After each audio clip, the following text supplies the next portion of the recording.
तो अब वैसी साधना कर सकते नहीं। तो उस युग वाली साधना हूबहू हम इस युग में नहीं कर सकते, लाभ के मिलने में हो जाएगा घाटा। छठ व्रत में जिधर होता है हमने देखा है कि बहुत लंबा उपवास है उधर,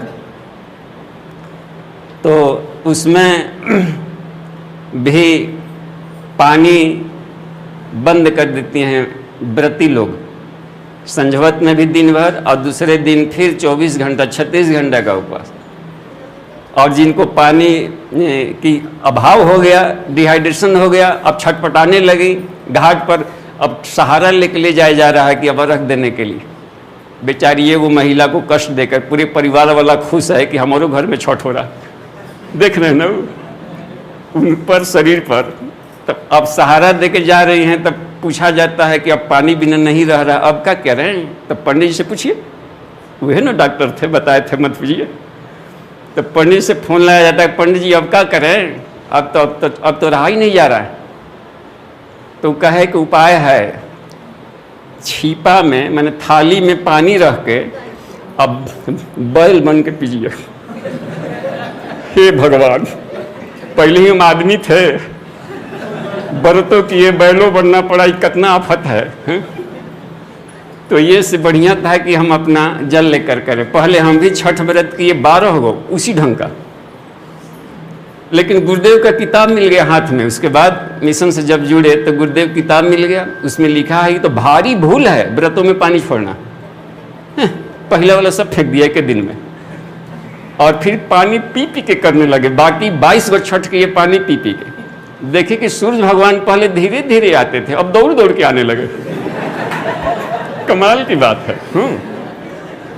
तो ये देखते हैं ना कितना कमाल की बात है, करके तो देखिए। अच्छा, यदि भय लग रहा है कि व्रत टूट गया तो सोचने का तरीका बदल दें। वो कैसे? पानी जब पिए तो भावना ये करे कि हे छठ माई या हे कृष्ण भगवान, मान लीजिए जन्माष्टमी के दिन पीना पड़ गया तो हे कृष्ण भगवान, आप हमारे पानी में घुल जाइए। सब देवता पानी में घुलते हैं कि नहीं? कलश पूजन करते हैं हम लोग हर जगह, तो सारे देवताओं को कलशे में न बुलाते हैं, तो सब देवता जल के माध्यम से ही जाते हैं कि अब हर घूंट में उस देवता की शक्ति भीतर जा रही। पानी नहीं पी रहे आप कृष्ण को पी रहे। मीरा का हलाहल जहर अमृत बन गया था, बाकी लोगों को तो लग रहा था कि वो जहर पी रहे, लेकिन मीरा कृष्ण को पी रही थी। आपकी भावनाएं बदलेगी, भगवान बदल जाएंगे। आप करके तो देखें प्रयोग, मज़ा आ जाएगा। हाँ? तो ये बहुत कमाल की चीज़ है इसमें। और पारण हमेशा सुपाच्य से।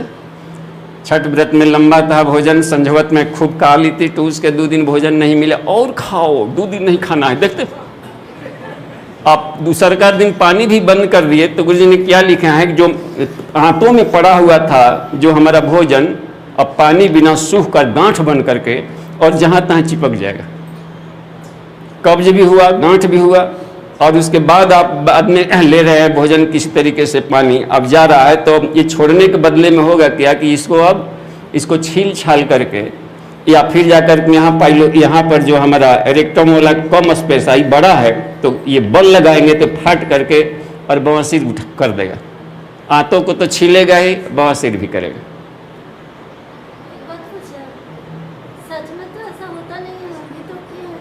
अच्छा, हाँ ठीक है।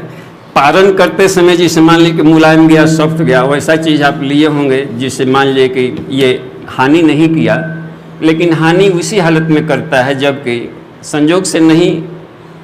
और एक दिन केला खाए, कहाँ सर्दी हुआ? ठीक है, रोज खाने लगे। जब इतना कफ जमा हो जाएगा, एक ही बार निकलेगा और 20 दिन तक, 1 महीना निकलते रहेगा।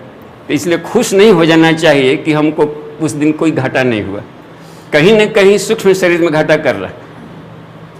और इस तरीके का, ऐसे मान लीजिए कि यह है पारण में जहाँ आपने ले लिया चटपटा चीज़, नहीं होता है कि इतना दिन भूख गए हैं, नवरात्रि 9 दिन भूख लिए, हे भगवान 4 दिन नमक छोड़ दिए, बाकी 5 दिन पार लगिए जाएगा। देख रहे हैं कैसे रो रो के कर रहा है आदमी, जिससे लगता है कि भगवान पे एहसान कर रहे हो, 4 दिन बिताइए दिए। और जैसे ही 5-6 दिन हो जाता है, उल्टा गिनते शुरू, अरे अब 3 दिन रह गया है, क्या क्या खाना है उस दिन। पहले तो नमक खूब फाँकेंगे, देखेंगे कौन रुकता है। पकौड़ियों बनाएंगे, वो भी बनाएंगे, सब बनाएंगे। हाँ, कितना व्रती लोग होती हैं चट वाली, इतना चतुर कि अंतिम अर्घ देने जाना है तो घर ही पर एक ओड़ा बड़ी फुलौरा सब बना के गांज के जाती है, एक कठोर, कि जब छूटेंगे घाट पर और टूटेंगे नाद पर कोई मत रोके।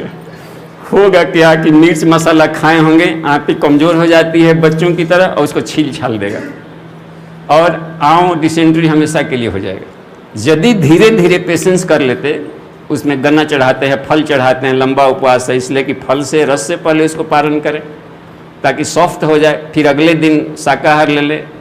अपने घर में ना है फिर खा लेंगे, फिर आदमी लोहा पचा सकता है। यदि धीरे धीरे ग्रेजुअली उसको हम शहाउर बनाएं, टॉलरेट करने का दे भोजन, तो एक उपवास 1 महीना तक निरोग रखता है।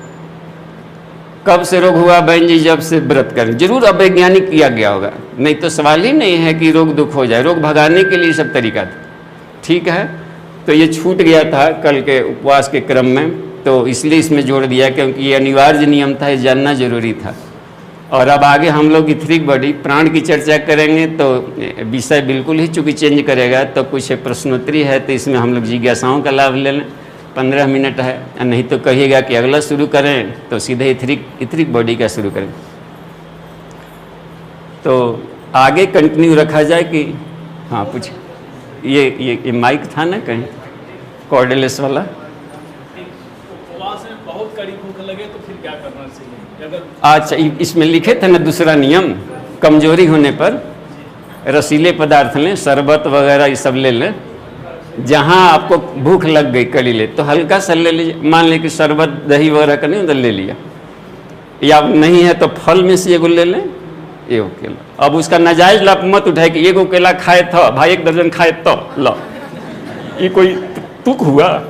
अरे वो तो प्राण रक्षा के लिए अब हल्का सा ले लिया गया, इसलिए ले लिए कि नियम है, नहीं तो भीतर के देवता रोने लगेंगे। भीतर के देवताओं को टॉर्चर करके हम देवता नहीं बन सकते। पहले उपवास शब्द को अर्थ से समझ लीजिए। वास माने रहना, आसन माने पास बैठ, उपासना माने निकट बैठ।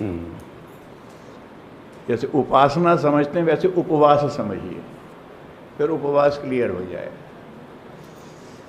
वास्तव में हम चेतना में वास करते हैं, चेतन का चेतन में वास है,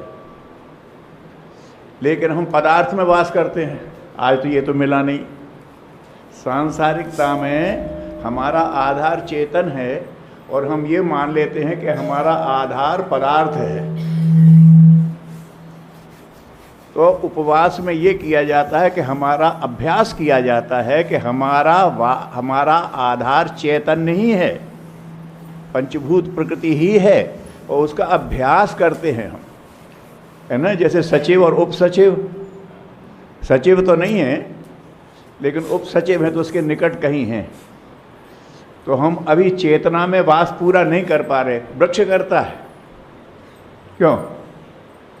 वृक्ष करता है, उस पंचभूतों में से जो चाहिए ले लेता है, पदार्थ में वास नहीं कर रहा है वो। अगर वो करता होता तो जितना पेड़ बढ़ रहा था उतनी नीचे की मिट्टी खत्म हो रही होती। क्यों साहब? खेत में से जितनी फसल काटते उतना उसमें और डालना पड़ती मिट्टी। खाद कितनी से डालते हैं, पानी कितना सा डालते हैं। तो पंचभूतों के अनुपात में जितना सा पानी और जल चाहिए उतना ही, बाकी तो शेष वो वायु, अग्नि और आकाश से लेता है। तो उसे चेतना में वास करना आता है, हम भूल जाते हैं। ठीक है ना। तो हमें ये अभ्यास करना है कि हम भी चेतन में वास करें। तो वास नहीं कर, उपवास तो करें, लगभग उसके निकट तो पहुँचे। तो अभ्यास करते हैं कि आज हम कम से कम उपयोग करेंगे, पदार्थ का उपयोग कम से कम करेंगे, और धीरे धीरे जब शरीर उसके लिए अभ्यस्त हो जाएगा तो और भी कम कर सकते हैं। तो हम अभ्यास करने की जगह अतिवाद करने लगते हैं, उसने किया तो हम भी कर लें। तो उपवास एक अभ्यास है प्रकृति की चेतना में ही है, वो प्रकृति की चेतना, प्रकृति ही हमारा वास है, लेकिन हम उसमें कर नहीं पाते। तो ये अभ्यास है। अब समझ लीजिए कि उपवास करने के पीछे क्या है। जब आप ये नहीं लेते, गुरुदेव ने कभी कहा था, इन्होंने कहा भूख लगे तो, गुरुदेव का पहला संकेत हमें मिला था, लगे तो ये अनुभव करने की कोशिश करो कि चेतन प्रकृति हमें जो खाली हुआ है उसको भर रही है। जो चैतन्य प्रकृति है वो हमें, जो हमारे अंदर खाली हुआ उसको भर रही है। वैक्यूम होगा तभी तो अट्रैक्शन होगा ना। तो पदार्थ छोड़ करके अपने अंदर चेतना का, सूक्ष्म प्रकृति का एक आकर्षण पैदा किया जाता है। प्रकृति का नियम है। अगर आपने वहाँ से वायु खींची सिपर में तो पानी चढ़ गया, ठीक है ना। तो वस्तु उसको हटाते हैं तो एक वैक्यूम क्रिएट होता है, एक मांग खड़ी होती है। तो उस परम चैतन्य के साथ चेतना में हिस्सेदारी के अभ्यास का नाम है उपवास। वैसे वास हम उसमें कर सके तो अच्छा नहीं, का इतना है। तो ये जो सब बात बता रहे हैं कि अभी ज़बरदस्ती कर लिया, फिर नहीं रहा गया तो ज़बरदस्ती फिर सारा भड़बड़ा के टूट पड़े। आपको ध्यान होगा, आप में से कई लोग प्राण प्रत्यावर्तन सत्रों में आए होंगे हैं। जिस दिन प्राण प्रत्यावर्तन सत्र खत्म होता था, गुरुदेव पूरा खाना बनाते थे, पूरी कचौड़ी बनवाते थे। यहाँ तो हमने करवाया है, सामान्य आहार मिलता था, करते थे। लेकिन चूँकि पूरा जलव्रत तो करवाते नहीं थे, आहार चलता था अपना इस तरह का, ये अपने अमृतासन जैसा। और तो ये कहते थे कि यहाँ से घर जा कर के भुक्कड़ की तरह टूटोगे तो कहेंगे अच्छा व्रत करके आया हुआ, ये तो और आदत बिगाड़ के आया, तो बोले तू यही खा ले। तो उसका एक वो समझाने के लिए कि अभाव महसूस हो रहा है तो व्रत है ही नहीं। आपको अभाव महसूस ना हो वहाँ मानसिकता ले जाना, तो उपवास को अभ्यास मान के करना चाहिए, दुराग्रह मान के नहीं। फिर जितना सत्ता जाए उतना अच्छा है। जैन मुनि क्रमशः करते हैं, जैसे जैसे अपना अभ्यास बनता जाता है वैसे वैसे है। तो ये सारे जितने सूत्र बताए हैं उपवास के वही है, ठीक है ना। वो बहन कुछ पूछ रही थी, बताए। देख, पेट खाली रहा तो आकाश तत्व यहाँ रहेगा, और आकाश तत्व में सारे पदार्थ सूक्ष्म रूप में रहते हैं। उसको यहाँ का सोलर प्लेक्सस एब्जॉर्ब कर लेता है भोजन। इसलिए उपवास में पेट का खाली रहना बहुत ज़रूरी है उसके लिए, क्योंकि जहाँ जब ही खाली रहेगा तभी, जहाँ ठूस के भर लेंगे तो स्पेस यहाँ पर नहीं मिला, तो ये आकाश तत्व से शुद्ध भोजन जो अत्यंत रिफाइंड वाला है उसको नहीं ले पाएगा। अच्छा, और भी दूसरा कारण है, जो एक्स्ट्रा खा लिए थे इतना दिन, तो जहाँ तक कचड़े फंसे हुए थे ये सब, उसको भोजन के रूप में खाते रहता है। उपत्तिकाओं में उपवास उपत्तिकाएँ शुद्ध होती है, उसके लिए तो विज्ञान था। तो उपत्तिकाओं में जो कचड़े फंसे हुए थे, जिसके चलते हमारा गुण कर्म स्वभाव असामाजिक जैसा हो रहा था, अमानवीय हो रहा था, उन कचड़ों की सफाई करते रहता है और खाते रहता है। भोजन तो कुछ मिल ही रहा है उसको। इसलिए हम वीकनेस होने पर ही, चूँकि अभ्यास में नहीं था उपवास, तो सहारा के लिए हल्का रसीला ले लिया गया। और कल भी बता दिया था, हमेशा चेतनात्मक भोजन लेना है, कि हमें हमेशा कोशिश करना है कि इससे ऊपर वाला सॉफ्ट आहार को लें। कंठ कूपे क्षुधा पिपासा आएगी अगले साधनाओं क्रम में हम लोग, कि कैसे आकाश ले भोजन को खींचें, तो अगले क्रम के उच्च स्तरीय साधना में वो सब आएगी बातें। अभी तो सामान्य क्रम में है आपका। तो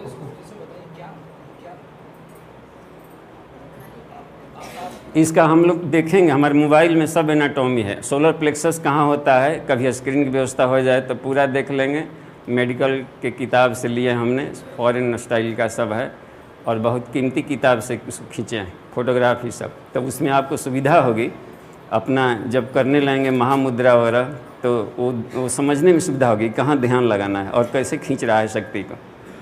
तो किसी दिन हम लोग देख लेंगे, तो फिर आगे का क्रम हो जाएगा यहाँ पर, ठीक है। इसको ना, ये खाली रहेगा तो आकाश से खींचेगा, तो आकाश से है, और आपके सांस ले रहे हैं तब इससे गया, और प्राणायाम से भी ले रहा है, प्लस इसको भोजन जो मिल रहा है सोलर प्लेक्सस आकाश से डायरेक्ट चूसता है। नाभि वाला सब एरिया है ना ये। अच्छा, गर्भ में हम लोग जब रहते थे तो भोजन कहाँ से लेते थे? नाभि से लेते थे। बाद में अम्बिलिकल कॉर्ड काट दिया गया, क्योंकि ससरी नाक मुंह चलने लगा जन्म लेने के बाद। तो बाद में यदि साधना से चाहें तो सोलर प्लेक्सस को जगा लेंगे तो सौर ऊर्जा से डायरेक्ट भोजन फिर से लेने लगता है, फिर रास्ते वो चलते रहते हैं और माँ काम करने लगता है सविता। गायत्री के सूर्योपस्थान में गुरुजी ने लिखा है गायत्री साधक चाहे तो केवल सूर्य पर निर्भर रह सकता है, क्योंकि सारा भोजन तो ठोस में आ गया, सूर्य से ही है, पृथ्वी से वनस्पतियों से हम डायरेक्ट प्रकाश की किरणों के रूप में खींच लेगा और उसको ये सब बदल लेगा। तो यदि ये सब काम नहीं कर रहा, इसीलिए बाहर के भोजन पर अधिक हमको निर्भर रहना पड़ता है। तो क्रमशः धीरे धीरे अपनी क्षमता बढ़ानी चाहिए। लंबा एक बारगी में संकल्प लेने को उन्होंने मना किया है कि हमारी क्षमता बढ़ने के बजाय में टूट मत जाए। धीरे धीरे एक दिन का उपवास साप्ताहिक हो, फिर जाकर वो हो, तो फिर धीरे धीरे बढ़ावें। एक दिन भर नहीं रह जाता है तो दिन में भोजन ले लिया तो शाम को साग सब्जी ले लिया। जितने ग्रेजुअली होगा, स्लो बट स्टडी रहना चाहिए उसमें तो हो। लेकिन मसालेदार मिर्च मसाला न हो तो तमोगुणी रजोगुणी से बचाव करते रहेंगे तो जिस उद्देश्य के लिए यात्रा शुरू किए तो वो मिलने लगेगा। तो ठीक है, पूछ लीजिए। सभी को मेरा प्रणाम। जो आकाश तत्व की जो बात कह रहे हैं, आकाश तत्व एक्चुअली आकाश तत्व हमारा ब्रेन में होती है और छोटे बड़े आंतें जो है वो वायु तत्व की स्थान है। और जो यहाँ जो आकाश तत्व कह रहे हैं स्पाइनल जो एरिया है, जो ब्रह्म तत्व कहते हैं, जो हमारा ईड़ा पिंगला सुषुम्ना का जो स्थान है, आकाश तत्व वहाँ पर व्यवस्थित रहता है। तो जहाँ पर आहार का खाना हम खाते हैं या आहार पचाने की बात आता है, स्टोमाक छोटे आंते और बड़े आंते की बात होती है वैज्ञानिक रूप से। यदि हम लोगों ने बड़े आंते का यदि वहाँ पर वायु का प्रकोप हो जाए, वहाँ हम लोग को परेशानी होती है, वहाँ हम लोग को कॉन्स्टिपेशन होता है, वहाँ हम लोग को डायरिया होती है। लेकिन इससे पहले जो एब्जॉर्प्शन होती है, जहाँ की बड़े छोटे आंते को कहते हैं, जब सभी तत्व का, सभी भोजन का तत्व का वहाँ एब्जॉर्प्शन होती है, इससे पहले हमारा स्टोमाक में आते हैं। स्टोमाक में हमारा HCl या पैनक्रेटिक जूस या हेपेटिक जूस, ये सभी जूस का वहाँ पर परिमार्जन होता है, जो किचन साला कहते हैं शरीर का। मेरा कहने का अर्थ है कि आकाश तत्व एक ऐसे बहुत बड़ा विस्तृत शब्द है। ऐसा हमने एनाटॉमिकली बता देना सरल तत्व नहीं है। तो आकाश तत्व हमारा ब्रेन से, मन भावना से, चिंतन से ही शुरुआत होती है।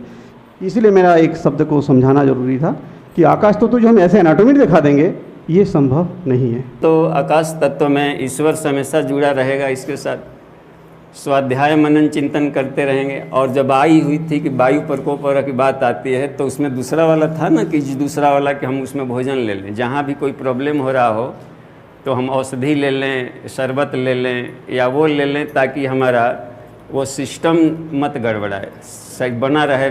तो स्थूल भोजन के लिए ये सब तत्व होता है। लेकिन जब ये उसमें जो होते हैं बिल्कुल ही अत्यंत सूक्ष्म रूप में रहेंगे, कुछ भी आकाश में सभी अत्यंत सूक्ष्म रूप में चले जाते हैं हर तत्व।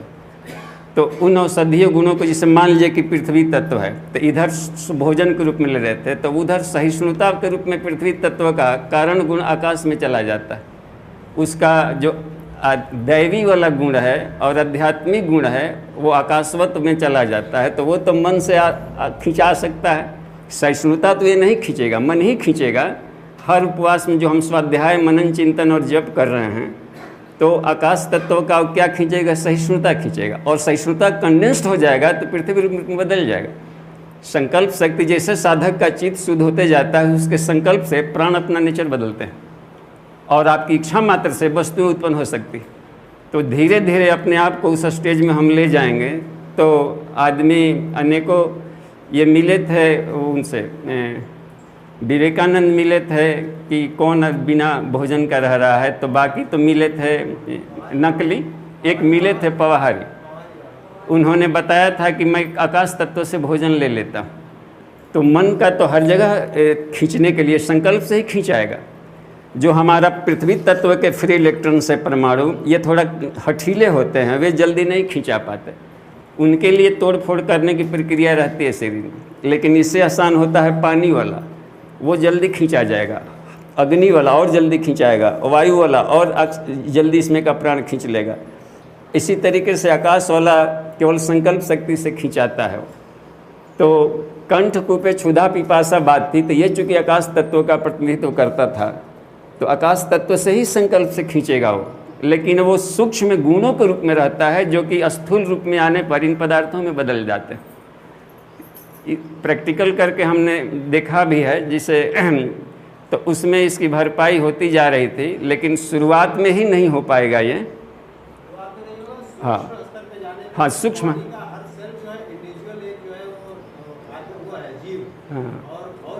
हाँ, अब शांति पाठ टाइम हो गया, शांति। एक मिनट आज्ञा चाहूँगा। अच्छा जी, जितना आपने बताया वो नितांत सही है, थोड़ा कंसेप्शन में क्लियरिटी नहीं है, क्योंकि जब बच्चा माँ के पेट में होता है तो उसकी जो डाइट जाती है वो अम्बिलिकल कार्ड के थ्रू जाती है और यहीं पर सोलर प्लेक्सस बनता है। यानी कोई भी बच्चा हो या हम सभी लोग हैं, जब पृथ्वी पर नहीं आए तभी से हमको आदत होती सोलर प्लेक्सस यूज़ करने का, और जहाँ सोलर प्लेक्सस वर्ड आ गया वहाँ आकाश तत्व आ गया।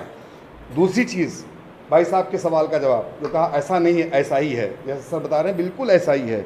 जब माँ खाना खाती, बच्चा पेट में होता है, तो वो सोच के खाती कि जो मैं खाऊं मेरे बच्चे को जाए, यानी कहीं ना कहीं उसका central nervous system, brain system उसका काम कर रहा है, अर्थात सोलर वहाँ पर आकाश तत्व कार्य कर रहा है।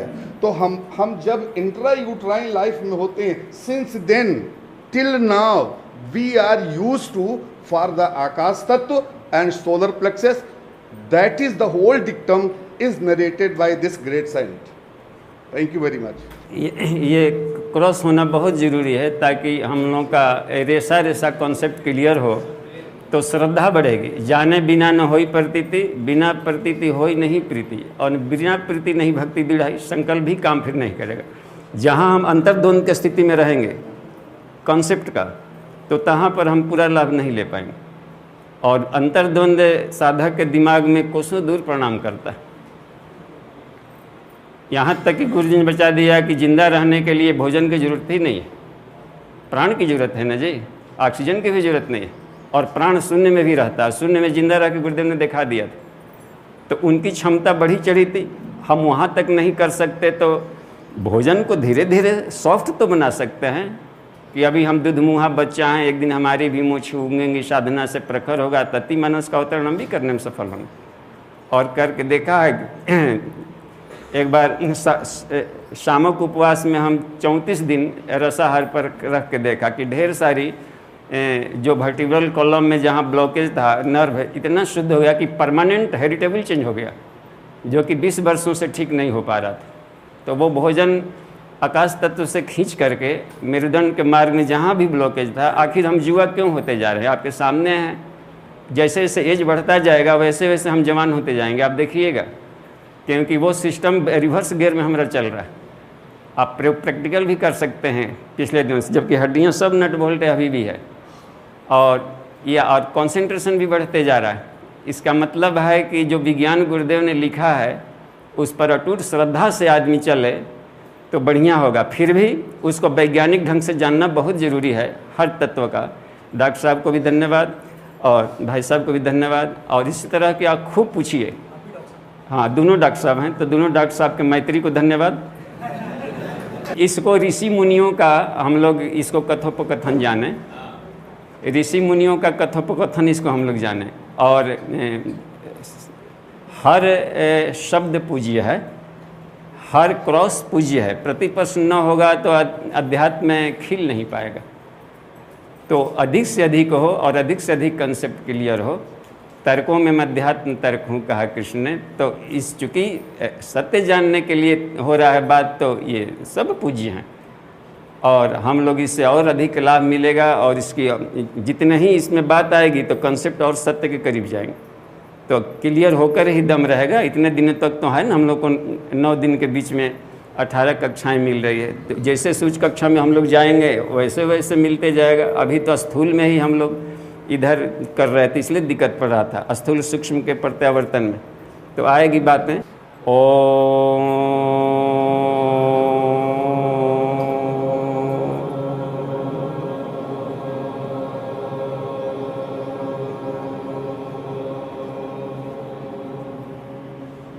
शांति ही शांति ही शांति। जी प्रणाम।